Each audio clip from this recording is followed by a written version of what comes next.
भागवत की रचना की है। और जब भागवत की रचना की तो भागवत की रचना द्वापर के अंत में और कलयुग के प्रारंभ में की है। महाराज, श्रीमद् भागवत महापुराण में 12 स्कंद हैं, 335 अध्याय और 18,000 श्लोक हैं।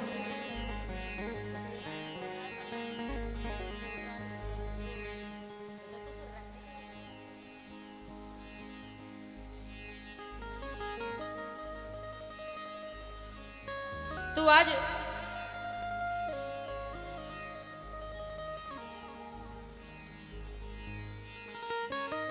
श्री वेदव्यास जी ने पहले श्लोक की रचना की। जन्माद्यस्य यतोऽन्वयादितरतः चार्थेषु भिज्ञस्वराट्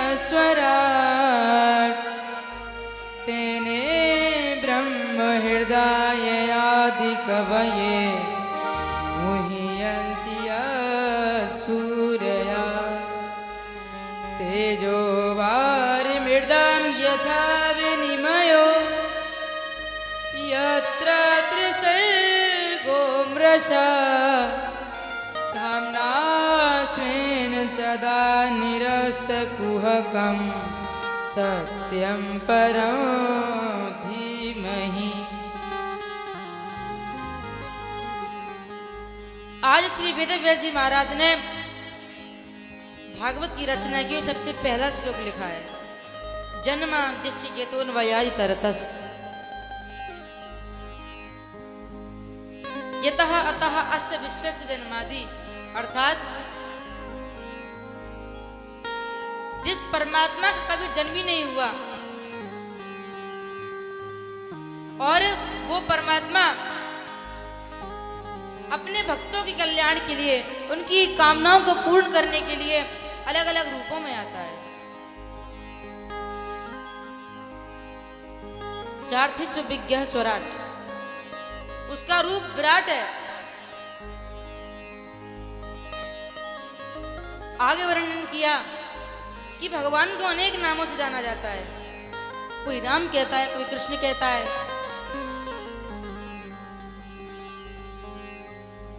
और महाराज इंग्लिश में गॉड कहते हैं। ये गॉड क्या है?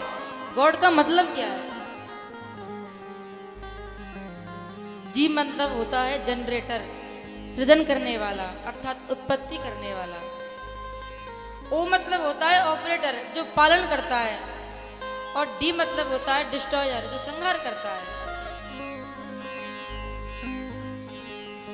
भगवान एक है, अलग नहीं है, पर उनके नाम अनेक हैं। तदेव लोका प्रवदन्ति नित्यम, भगवान के अनेक नाम हैं। भक्तों पर कृपा करने के लिए, दया करने के लिए, धर्म की रक्षा के लिए भगवान अनेक अवतार लेते हैं।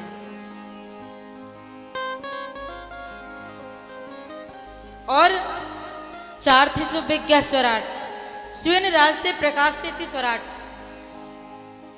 अर्थात जिसको किसी के और के प्रकाश की आवश्यकता नहीं है, जिसके प्रकाश के द्वारा ये सूर्य चंद्रमा प्रकाश हमको प्रदान करते हैं, हमको ये रोशनी देते हैं। महाराज, भगवान के एक रोम में करोड़ों ब्रह्मांड है, करोड़ों सूर्य हैं। और भगवान के अंदर इतना तेज है, इतना प्रकाश है कि उनके प्रकाश से इतने करोड़ों सूर्य प्रकाशित होते हैं, करोड़ों चंद्रमा प्रकाशित होते हैं।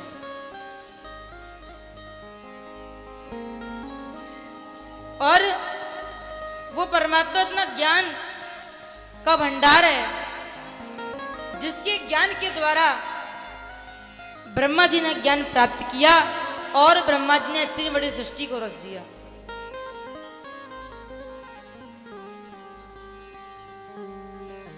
मुह्यन्ति सूरया, उस भगवान की माया बड़ी प्रबल है। उस माया से कोई बच नहीं पाया है। केवल महाराज सुखदेव जी ऐसे हुए जो भगवान की माया से बचे।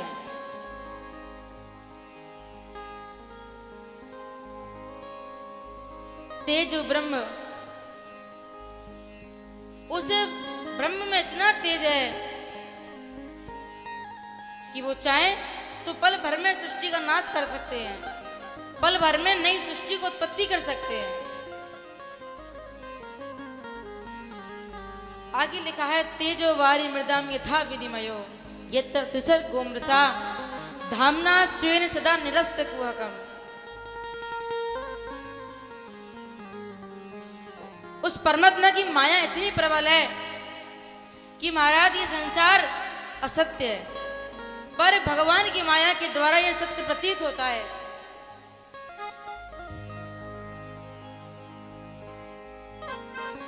और यहां पर श्री वेद व्यास जी ने श्रीमद् भागवत के पहले श्लोक में किसको प्रणाम किया है? भगवान ने कृष्ण भगवान को प्रणाम नहीं किया, वेद व्यास जी ने राम जी को प्रणाम नहीं किया, वेद व्यास जी ने भगवान शंकर को प्रणाम नहीं किया, तो किसे किया? कहा भगवान ने सत्य को प्रणाम किया है। सत्य कौन है? कहा भगवान ही तो सत्य है। इसलिए वेद व्यास जी ने अंतिम पंक्ति में लिखा सत्यम परम धीमहि। ऐसे उस परमात्मा को मैं प्रणाम करता हूं। और अब भागवत जी के दूसरे श्लोक में